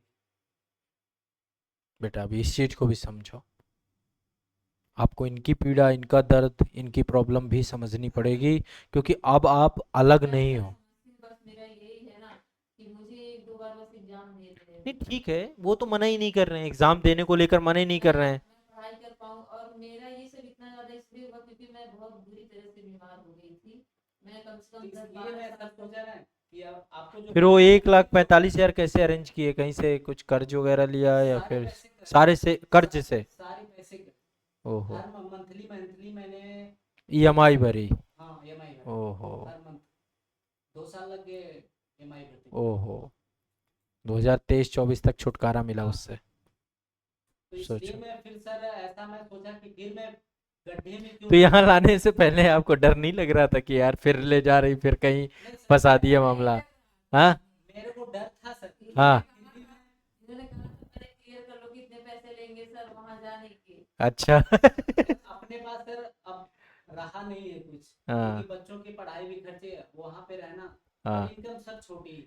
हाँ। अगर इनकम छोटी है तो अपने के हिसाब से होने का भी चांस होना चाहिए, हम्म, और अदरवाइज कहीं से आने वाला कोई स्रोत नहीं है। नहीं है, कोई जब स्रोत नहीं। कोई स्रोत नहीं है तो फिर अगर यही है तो हम अगर सारा इस पे कैसे कर सकते हैं? नहीं कर नहीं कर सकते बेटा, क्योंकि हमको और चीज भी देखना है, बिल्कुल बिल्कुल बिल्कुल। बच्चों को भी देखना है, खान पान भी वो देखना है, सर हेल्थ भी मैं सब देखना है। सही इनकी बात है, मैं समझती हूँ इस बात को, लेकिन बस मेरा है कि मुझे एग्जाम देना है। एग्जाम देना है ठीक है, बट आप समझो आपके हस्बैंड 2010 की शादी है, 15 साल आपके हो गए हैं जीवन में, 15 साल एक बहुत ह्यूज टाइम, 2 बच्चे आ चुके हैं आपके जीवन में। अब आपको एक चीज पता है, इनको धरती पे लाए हो, आप दोनों लाए हो, आपको रिस्पॉन्सिबिलिटीज पता है इनकी क्या है, वही इनकी जिम्मेदारियां भी तो समझो। अभी इनकी पढ़ाई, इनकी शिक्षा सामने आके खड़ी है। 5वीं का बच्चा कब 10वीं में पहुंचेगा, कब 12वीं में पहुंचेगा, समय नहीं पता चलेगा। 5वीं के बच्चे को अब बढ़िया से तैयारी कराओ, नवोदय की तैयारी कराओ, कुछ कंपटीशन एग्जाम में बैठाओ उसको, उस तरफ आपको दिमाग लगाना है। ये अपने लिए नहीं सोचे तो हाँ, नहीं अपने लिए सोचो, मैं आपको आपके सपने से दूर नहीं कर रहा हूँ, देना चाहिए क्योंकि आपको अपने सपने से दूर नहीं कर रहा हूं, पर अभी मैं आपको जिम्मेदारियां समझा रहा हूं। आपकी प्राइमरी जिम्मेदारी इस समय जो है, इस एज में आकर के, आपको अपने सपने से दूर होने की नहीं है। आप अपने सपने को जिए। सपना पूरा करने वाले लोग बहुत अलग टाइप के होते हैं, मत वाले टाइप के होते हैं, वो हर सिचुएशन में करने को कर जाते हैं, आप भी करने को कर जाओगे। पर मैं आपको बता रहा हूं कि आपके पास 2 बच्चे हैं दीपक जी, उन बच्चों को कुछ चॉकलेट, कुछ खाना पीना पूछो, कुछ कुछ तो खिलाओ, वो बेचारे बैठे हुए हैं। हाँ तो उनको उनको ना, इधर आइए दीपक जी, इधर आइए आप, कुछ इनको जो है ना मेरी तरफ से कुछ, अरे ले लो, ले लो कुछ आप, अरे कोई बात नहीं, कुछ ले आओ आप, कुछ खिला देना, पहले यहीं आना, यहीं बैठा देना, या लेके आ जाना आप उनके लिए, साथ में खा लेंगे, ठीक है। तो मैं ये कह रहा हूँ, देखो, हाँ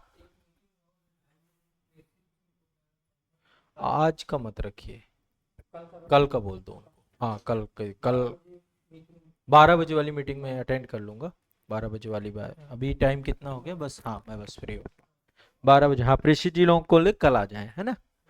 तो हाँ 2:30 बजे ही बुला लीजिएगा। पहले आपको अभी इस समय की अपनी जिम्मेदारियों से समझना है, जिम्मेदारी समझना है अपनी, इससे नहीं भाग सकते, इससे नहीं भागा जा सकता। अब आपके रोल क्या है, पत्नी का रोल, मां का रोल, बेटी का रोल, किस रोल से हम हटेंगे, पहली बात ये समझो, किस रोल से हट के हम अपने और एक स्टूडेंट का रोल, अब देखो रोल समझो, मां हो आप, ठीक है, एक पत्नी हो आप, एक बेटी हो आप, और कौन कौन से रोल हैं भाई, कुछ आप भी बताओ, एक बहू हो आप, हाँ सबसे बड़ा रोल, सबसे खतरनाक, और बहन भी होंगी आप। किस रोल से हम अपने आप को दूर कर लें, बता दो। सबसे पहली बात, स्वयं भी हो आप, स्वयं आपका अपना इंडिपेंडेंट एक चरित्र होता है, व्यक्तिगत तौर पे भी तो हम एक यूनिट है। अब इन सब उलझनों में से हम कहीं से नहीं भाग सकते। पहले क्या थे, पहले केवल और केवल एक, यहां पे एक स्टूडेंट की कहानी थी, स्टूडेंट भी था आपके अंदर, अभी भी है वो छात्र, वो एक अभ्यर्थी जो आईएएस बनना चाहता है, वो भी आपके अंदर अभी बैठा हुआ है, जो एक लक्ष्य बनाए हुए कि मैं अपने जीवन में सफल हो जाऊं। इनके लिए तो बहुत बढ़िया हो जाएगा, आप आईएएस बन जाओगे तो, ऐसा तो है नहीं, इनका जीवन की, इनको लग रहा है यार ये बन जाएगी तो फिर कहीं मेरे जीवन में, आईएएस बन जाऊं, ये मैं जरूरी नहीं सोचती कि मैं आईएएस ही बनूं। आप ये चाहती हो कि जीवन में मैं सफल हो जाऊं, मैं कोई घरेलू वाइफ बन के नहीं रहना चाहती हूँ, मैं अपने आप को स्टैंड करना चाहती हूँ, अपने पैरों में खड़ा होना चाहती हूँ, यही तो आप भी चाहते हो, ये भी यही चाहते हैं, ये भी चाहते हैं कि आप इनके लिए तो काम आसान हो गया, अभी पूरी जिम्मेदारी ये संभाल रहे हैं, अब तो आप आ गई इनके साथ फाइनेंशियल हेल्प करने में, आज इनके पास कोई नहीं है, आपके सबसे अच्छे शुभचिंतक ये हैं, और आप इनकी सबसे अच्छी शुभचिंतक हैं, आप भी यही चाहती हैं कि यार मैं इनकी कभी हाथ बटा सकूं, प्राइवेट सेक्टर में नहीं तो गवर्नमेंट सेक्टर में।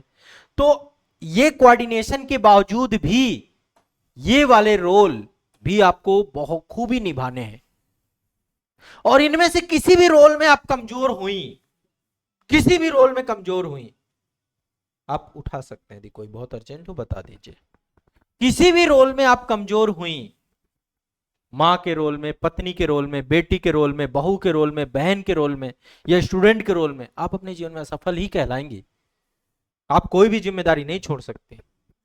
इसलिए पहली बात तो सबसे इंपॉर्टेंट चीज होती है हमारी रिस्पॉन्सिबिलिटीज, इनको हम कितना निभा रहे हैं। आपको हस्बैंड की पीड़ा भी समझनी पड़ेगी, आपको अपने बच्चों की पीड़ा भी समझनी पड़ेगी, अपनी पीड़ा बाद में। मेरी माँ क्या करती थी, हम बहुत गरीब घर से हैं, जो मेरा बैकग्राउंड है, हमने वो समय देखा है जब एक वक्त का खाना भी नहीं होता था। कई बार तो ये होता था कि 2-2 3-3 दिन माँ हमारी जो खाना बना के रख देती थी, वो खाना वो खाती थी बासी, हम भी उसी में अपना चलता रहता था। नहीं थी सुविधाएं। हमारे फादर आयुर्वेदिक डॉक्टर थे, वो इतनी अर्निंग नहीं कर पाते थे कि वो अपने 3 बच्चों का पेट भर पाए। 4 भाई बहन करके 4 लोग थे। कैसे करके हमारी माँ ने हमें धीरे धीरे धीरे धीरे धीरे धीरे ग्रो अप किया, बढ़ाया। हम माँ को हमेशा देखते थे कि वो अपने आप को हमेशा पीछे रखती थी। कभी उन्होंने को हमने देखा नहीं कपड़े खरीदते हुए, कभी हमने उनको शान शौक करते हुए नहीं देखा। क्यों? क्योंकि वो एक जिम्मेदारी से बंधी थी। वही जिम्मेदारी आपको समझनी हर जगह पे। नहीं समझोगे, हर रिश्ते का अपना एक इंपॉर्टेंस है। इनके पास आपसे बेहतर व्यक्ति कोई नहीं है, आपके पास इनसे बेहतर व्यक्ति कोई नहीं है। तो पहले तो आप दोनों के बीच में कोऑर्डिनेशन होना चाहिए। आपको अपने अपने मैं फिर बता रहा हूं, स्वयं को मारने के लिए नहीं बोल रहा हूं। स्वयं का मतलब अपने सपने, अपनी चीजें, अपना अस्तित्व, ये खोने की बात नहीं कर रहा हूं। लेकिन आप इनसे दूर नहीं जा सकती हैं। इन सबको निभाते हुए आपको स्वयं को भी, अपने एग्जाम को, अपने उसको, कैरियर को, इसको, क्योंकि फिर घर बिखर जाएगा, फिर परिवार बिखर जाएगा, फिर बच्चों का भविष्य बिखर जाएगा। बच्चों का भविष्य की भी तो चिंता है आपको, है? इन पे भी उतना ही ध्यान देना है, उतना ही इन पे टाइम पर डे 1 घंटे 2 घंटे तो देते होगे ना। इनकी पढ़ाई पे बैठते होगे, ऑब्जर्व करते होगे, कैसे होमवर्क कर रहे हो बेटा, कैसे पढ़ रहे हो, स्कूल में क्या चल रहा है। करती हूँ, कभी कभी नहीं तो करना चाहिए, रेगुलर करना चाहिए, क्योंकि नहीं करोगे तो फिर इनकी डायरेक्शन चेंज हो जाएंगी, ये सोचती हूँ है ना। कभी इनके पास बैठ के इनकी चिंताएं भी समझते होगे आप कि यार अब इस महीने का कैसे इकोनॉमी चलेगी, क्योंकि अब आप एक शहर में रह रहे हो, है ना। बहुत चीजें हैं। तो बेटा हर चीज समझ के अब आपको पढ़ना भी है। पढ़ने कौन मना कर रहा है? 24 घंटे यूटिलाइज करो ना अपने टाइम को। जितना टाइम बचे इन सब रोल को अदा करने के बाद इस रोल पे लग जाओ। लेकिन आप कहो मैं ये रोल के चक्कर में सबको खत्म, ये गलत है। मैं भी सर यही कहता हूँ कि आपके पास जो भी 4 घंटे मिले, 3 जो घंटे टाइम मिले, मिले। 2 घंटे मिले, वो अपना करो। वो आपकी पीड़ा है, फिर आपको उसे समझना चाहिए। क्योंकि क्या होता है सर, लेकिन सर जब ये अगर- ये कहा जाता है हाँ। कि यूपीएससी के लिए 10 से 12 घंटे पढ़ने चाहिए, तो ये चीज इनको हावी करने, मेरे को बार बार मतलब मैं इतना दिन नहीं पढ़ पाई, मैं अब 8 घंटे नहीं पढ़ पा रही हूँ, मेरे को ऐसा होने लग रहा है, वो हो रहा है, ये हो रहा है, मतलब वो अनेक प्रकार का दबाव पड़ने जाता है। फिर ये चीज अच्छा नहीं पड़ता है, फिर वो जो मानसिक संतुलन खराब हो जाता है। खराब हो, तब आप पास्ट लेके बैठे हो, हाँ, अब पुराना टाइम लेके बैठे हो, वो तो लौटने वाला नहीं है, वो तो लौटेगा नहीं अब आपका। नहीं है। और 10 से 12 घंटे नहीं मिल सकते भाई आपको। अभी तो मैंने कैलकुलेशन करके बता दिया आपको कैसे निकालेंगे, नहीं मिल सकते। इस समय पोजीशन में सर कभी नहीं लौटेंगे। नहीं लौटेगा 10 से 12 घंटा। 10 से 12 घंटा पहली बात तो कोई बच्चा पढ़ता नहीं है। 8 जो पढ़ता है कम से कम, अभी मैंने आपको 6 घंटे निकाले थे, हाँ सर, वो निकाले थे। 10 घंटे हमारे सोने का, जगने इन सब के हैं 8 घंटे आपके जॉब के हैं। जॉब मतलब जब आप ये रोल अदा कर रहे होंगे, सब रोल के 8 घंटे हैं। लेकिन सर ये तो नहीं मानते, वो कहते हैं, तुम्हारे पास काम क्या रहता है, फिर पढ़ जाती है। ये अच्छा आपको पेड वो नहीं समझते। हाउस वाइफ देखो, एक्चुअली ये हमारी समाज की एक जनरल सोच है। ये भी जिस समाज से आते हैं उस समाज में, मैं भी उसी समाज में हूँ, मैं भी यूपी से हूँ, मैं बांदा से हूँ, आप आजमगढ़ से हैं। तो हमारे समाज में क्या है कि महिला के काम को कभी भी काम नहीं समझा गया, या आपकी पीड़ा अकेले की पीड़ा नहीं। अभी मैंने इस पे एक आर्टिकल भी लिखा था। आप मतलब एक ऐसा काम कर रहे हो जिस काम की कोई वैल्यू नहीं है, कोई कीमत नहीं है, कोई सैलरी नहीं है, अनपेड वर्कर हो आप, समझो बात को। वो इनकी गलती नहीं है, इस समाज की, पूरी समाज की सड़न है कि जो घर पे घर के काम को जीरो माना गया है। अभी यही कपड़ा, जो कपड़ा आप धुलती हो, वो कपड़ा यदि धोबी धुले तो उसको पेमेंट मिलेगी। जो खाना आप बनाती हो, वो कुक आ जाए खाना बनाने तो उसको पेमेंट है। जो बर्तन आप धुलती हो यदि काम वाली कर जाए तो उसको पेमेंट है। हेल्प भी मेरी करते हैं, ऐसी बात हाँ? नहीं है। पर आप सोचो पति पत्नी का रिश्ता क्या होता है। पति पत्नी का रिश्ता आपकी हर जरूरतें ये पूरी कर रहे हैं। पेमेंट का रिश्ता होता तो बदल जाता है, कुक बदल जाती है, धोबी बदल जाता है, काम वाली बदल जाती है, पर पति पत्नी तो नहीं बदलते ना। तो हमारा ये रिश्ता ये क्योंकि अब ये सब रिश्ते ना पेमेंट से होने लग जाए तो ये तो बदलने लग जाए। और ऑफिस में एक वर्कर भी बदल जाता है कि आज काम कर रहा है भैया, कल सैलरी अब इसकी नहीं पड़ पा रही, चलो हटाओ इसे। ये रिश्ता आप लोग का परमानेंट रिश्ता है। और दोनों ही एक गाड़ी के दोनों ही पहिए हो, दोनों ही पहियों से गाड़ी चलेगी। आप यदि घर नहीं संभालोगे तो ये बाहर नहीं संभालेंगे तो आपकी गाड़ी पटरी से उतर जाएगी, फिर आपका गृहस्थ जीवन नहीं चल पाएगा। अब आप गृहस्थ हो, अब आप बैचलर नहीं हो। अब नहीं हो सकता कि आप जब तक सोते रहो। नहीं पॉसिबल है कि आप 9-10 बजे तक सोते रहो। वो समय चला गया, वो बैचलर लाइफ में हुआ करता था। अब आपको एक शेड्यूल बनाना पड़ेगा, टाइम से उठना पड़ेगा, टाइम से खाना बनाना पड़ेगा ताकि समय से बच्चे स्कूल जा पाए, ये अपने ऑफिस जा पाए। घर में एक शांति का माहौल रखना पड़ेगा ताकि आराम से काम कर पाए, 4 चीजें नहीं सोच पाए। ये सब सोचना पड़ेगा आपको। कुछ चीजें आपको खुद डील करनी पड़ेंगी, इन तक नहीं लाना पड़ेगा, इनको कुछ चीजें खुद डील करनी पड़ेंगी ताकि आप तक ना पहुंचे। ये सब चीजें गृहस्थ के नियम है। आप गृहस्थ को कैसे त्याग सकते हो? ये सब काम था ब्रह्मचर्य का, वो टाइम समय काल निकल गया है। अब आप कह रहे हो नहीं मुझे ब्रह्मचर्य वापस लौटाओ, मुझे फिर से पढ़ना है, फिर से अध्ययन करना है। तो अब फुल टाइम नहीं हो सकता है, अब केवल स्टडी हो सकती है, अब केवल पढ़ना पॉसिबल है। जो टाइम मिलता है उसको पढ़िए, क्या दिक्कत है? बहुत सारी हाउसवाइफ है, बहुत बच्चे हैं मेरे पास ऐसे जो केवल पढ़ रहे हैं, जो टाइम मिलता है पढ़ते हैं। ऐसे ऐसे बच्चे हैं खाना बना रहे हैं, एक तरफ रोटी बेल रहे हैं, दूसरी तरफ वीडियो चल रहा है सुन रहे हैं। ऐसे बच्चे भी कर लेती हैं, आप सब कर लेंगी। बट आपको अब अपने आप को मैनेज करना है, जो टाइम बचे उसमें करिए, बाकी परिवार का ध्यान रखिए। परिवार को साइडलाइन करके आप ये तैयारी करने के लिए निकलेंगी, परिवार बिखर जाएगा, फिर वो जो तनाव होगा, फ्रस्ट्रेशन होगा, उससे सबका जीवन प्रभावित होगा।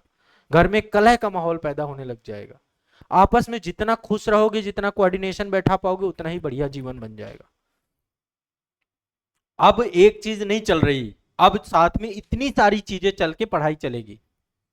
ये सब काम पहले कर लेना था, तब आप बीमार थी, ठीक है? अब उसको जाने दो, उसको डिलीट करो, उस मेमोरी को हटाओ अपने पास से, क्योंकि वो मेमोरी आपको ये नहीं करने देगी। और ये जो 10-12 घंटे बोल रहे हैं ना, बोलने तो भाई 10-12 घंटे अब नहीं हम पढ़ सकते, हमारा टाइम चला गया 10-12 घंटे पढ़ने का। अब हमें जितना टाइम मिलेगा उतना, किसी दिन 10-12 भी पढ़ लो। जिस दिन आपको लग रहा है टाइम है, मत सो, अपना पढ़ाई पे लगाओ, यूटिलाइज करो। आपको कौन रोक रहा है? कोई नहीं रोक रहा। ये आपकी जर्नी है, आपका सपना है। अब आप किसी पे थोपिए मत, कि आप अपने पति पे थोप रही हैं कि भाई तुम्हारे कारण नहीं पढ़ पा रही, बच्चों पे थोप रहे हो कि इनके कारण नहीं पढ़ पा रहे। नहीं, आपकी यात्रा है, आपको निकालनी पड़ेगी। पति अपना रोल अदा कर रहे हैं, एक टाइम की रोटी आपको दे रहे हैं ना, कल के दिन आप भी जब बन जाना आप इनको देना। तो वो अपनी जिम्मेदारी निभा रहे हैं, आप अपनी जिम्मेदारी निभाइए, साथ में अपने सपने को बड़ा करिए, पर इन जिम्मेदारियों के साथ रहते हुए। मेरी बात समझ रहे हो? आ जाओ बेटा, बैठ जाओ, बैठ जाओ, बैठ जाओ, आप लोग भी बैठ जाओ। क्या नाम है आपका? जागृति। बैठ जाओ बेटा, जागृति। उसको भी बुला लो, बैठ जाओ। क्या हुआ? इसको नींद आ रही क्या?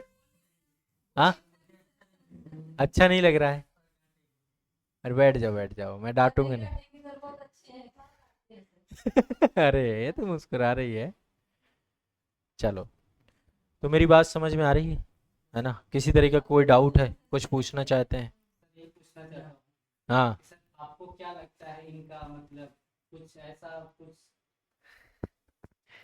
देखो ये इनके अंदर एक कीड़ा है। हाँ, कुछ ऐसा चीज मतलब इनके अंदर से कुछ निकाल के आप देख सकते हैं कि मतलब वो एबिलिटी वो चीज है हाँ। कि मतलब कि आप कोशिश करें, नहीं तो फिर एक अलग डायरेक्शन में जाइए ताकि कुछ और अलग करके अपने आप को जिम्मेदारी निभाइए। अलग डायरेक्शन आपको क्या लग सकती है? जैसे अलग कुछ करके मतलब अलग अपना कुछ काम करिए, कुछ, हाँ, कुछ प्राइवेट स्टार्ट करें, अपना खुद का काम चालू करें, ये भी एक विकल्प। क्योंकि अब देखो अभी आने वाले समय में आपके खर्चे बढ़ेंगे, एक टाइम ऐसा आएगा वही वही बात। खर्चे बढ़ेंगे, शहर में भी रह रहे हैं, तो दोनों यदि पहिए चलने लग जाएं तो बहुत बढ़िया चीज सर यही कह रहा है ना? भाई मैं आपकी बात समझ गया, आपकी बात समझ गया, आप जो कहना चाह रहे हैं। अभी देखो 3-4 साल का निवेश है इसमें, 3-4 साल आप डिमोटिवेट नहीं होगे क्या इस एग्जाम की प्रिपरेशन में? आईएएस निकल गया तो निकल गया, 99% नहीं निकलेगा। और पीसीएस निकाल सकते हो यदि लगे रहे फिर कंटिन्यूअस, ये निकल सकता है, पर इसमें 3-4 साल का निवेश है। जो फाइनेंशियल इन्वेस्टमेंट होगा वो अलग। 3 चीजें लगेंगी, समय, पैसा, ऊर्जा। ऊर्जा को मैं मोटिवेशन कहता हूं, जिसको कहता हूं प्रेरणा। ये समय समय पे आपको लेनी पड़ेगी या देनी पड़ेगी खुद को। सर मुझे आप बताइए करना क्या चाहिए, छोड़ देना चाहिए या लगे रहना चाहिए? छोड़ भी सकते हो, लगे भी रह सकते हो, ये भी काम किया जा सकता है। मैं चाहती हूँ कि मैं लगे रहूँ। या तो ये काम कर लो, मैं देखो एक अच्छी सलाह देता हूं आप दोनों को, जो दोनों के लिए बहुत अच्छी होगी। आप वर्किंग हो जाओ, जहां पे ये हैं वहां पे ऐसा है क्या कि कोई छोटा मोटा काम इनको मिल सकता है, घर पे काम मिल जाए या कोई ऑफिस वर्क मिल जाए कुछ, या खुद का भी कुछ कर सकते हो तो कुछ आप फाइनेंशियल एक्टिविटी के साथ अपनी पढ़ाई को जारी रखो। हाँ तो घर का काम फिर तो क्या है, फिर यदि करने लग जाओगे तो फिर कोई एक पर्सन लगा लेना छोटे मोटे काम के लिए। देखो एक से अब एक बात, एक आपको और गणित में समझाता हूँ, शायद उससे आपको अच्छा समझ में आ जाए। घर में काम कितने हैं? 4-5 काम है। एक तो खाना बनाना काम होता है, ठीक है, एक बर्तन वर्तन के काम होते हैं, और झाड़ू पोछा ये सब काम होता है। यदि हम इनकी वैल्यूएशन लगाएं, वैल्यू लगाएं तो कितनी वैल्यू निकलती है इनकी? खाना वाली 3000 से 4000 मान लो, इतने मिल सकती है। बर्तन वाली 1500 से 2000, इतनी निकल सकती है। टोटल 6000 रुपए का मामला है यहाँ पे, ठीक है। यदि ये कहीं जॉब करें और इन्हें 10,000 रुपए मिलने लग जाए, मान लो 1%, माइनस कर दो 6000 रुपए में, तो कितना बचा? आप अपने काम को यदि किसी को आगे, आप मतलब कहां फंसे हुए हो, वही जिनमें 2000-2500 रुपए का खर्चा है, किसी को रोजगार दे दो, आप काम पे लग जाओ यदि कोई जॉब मिल जाए तो, और साथ में पढ़ते रहो, जो टाइम बचे उसमें स्टडी करते रहो। दोनों ही चीजें आपकी सध जाएंगी, क्योंकि फ्यूचर में 2 बच्चे हैं, खर्चे बढ़ेंगे। वो तो अब देखो, वो तो आपको एफर्ट करना है, वो तो एफर्ट की चीज है। जॉब ऐसे नहीं होगा कि ऐसे हवा में गए मिल गई, वो तो एफर्ट है। जब आप उस डायरेक्शन पे जाओगे, आप में क्या स्किल है, क्या एबिलिटी है, क्या कर सकते हो, समझिए मेरी बात को, है ना। वो तो देखो एक अलग डायरेक्शन की बात हो गई ना। पहले मन बनाना पड़ेगा कि मैं वर्किंग बनूं या ना बनूं। ये तैयार होते हैं, किस टाइप का काम मिलता है, हर टाइप का काम नहीं आपको करना है। ऐसा काम थोड़ा ना करोगे कि कोई अकुशल श्रम करने लग जाओगे, कि आप गए ईंट भट्टे में ईंटें उठाने लगे, वो तो करने नहीं पाओगे। तो आपको कोई ऐसा काम ढूंढना जो आपको फिट बैठे, और आप अपने काम को ट्रांसफर कर दो किसी और को, या थोड़े बहुत काम आप संभाल लो, कुछ और को दे दो। देखो ये मैनेजमेंट होता है समझने का, ठीक है, ताकि आप थोड़ा बिजी हो जाओ चीजों को, और बाकी टाइम जो है अपनी पढ़ाई को भी कंटिन्यूअस रख सकते हो। टाइम कम मिलेगा लेकिन साथ साथ पढ़ते भी रहो।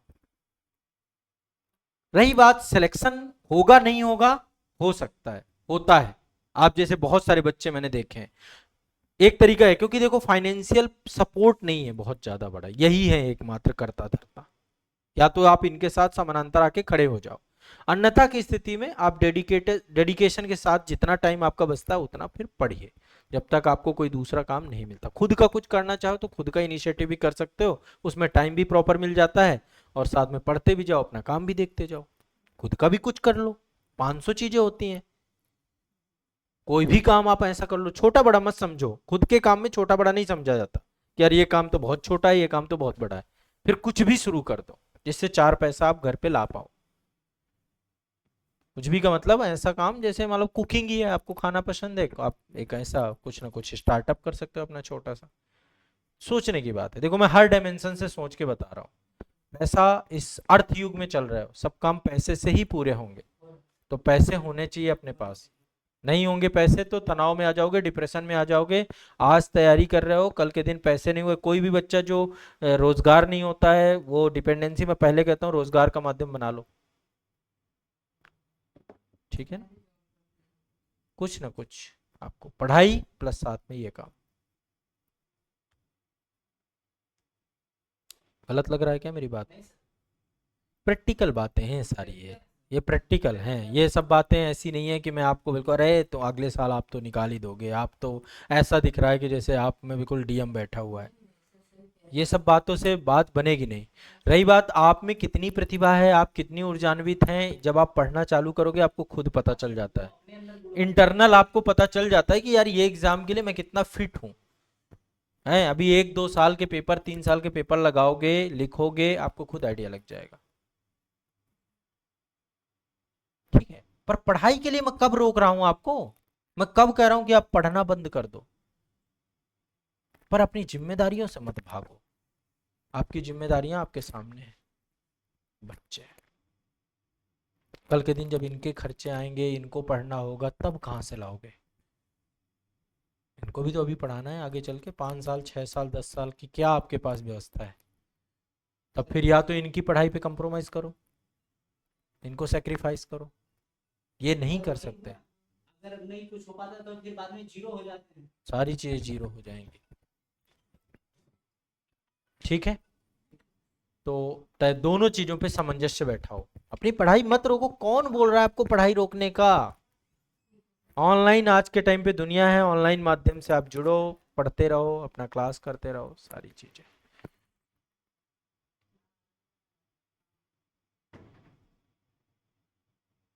कौन रोक रहा है आपको, बताओ? कोई रोक रहा है? नहीं रोक रहा। बस मेरी बातें बुरी तो नहीं लग रही? समझ में आ रही मैं क्या कह रहा हूँ? मैं देखो, मैं बहुत प्रैक्टिकल आदमी हूँ, मैं नहीं चाहता कि कोई भी चीज़ ऐसी आपको दिखाई जाए जो तस्वीर रियलिटी में ना हो। आज के टाइम पे क्या हो गया है, भ्रम करके सब लोग ठग रहे हैं एक दूसरे को, चाहे जो भी हो, मतलब इस प्रोफेशन में भी अब बिजनेस बन गई हैं चीज़ें।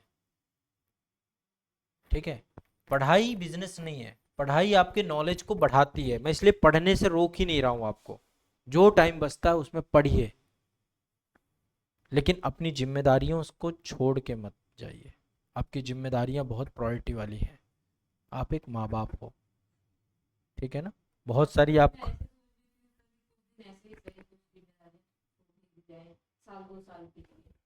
कैसे, क्या कौन सी छोड़ सकती हूँ? मुझे एक लिस्ट बताओ कि ये वाली जिम्मेदारी छोड़ सकती हूँ।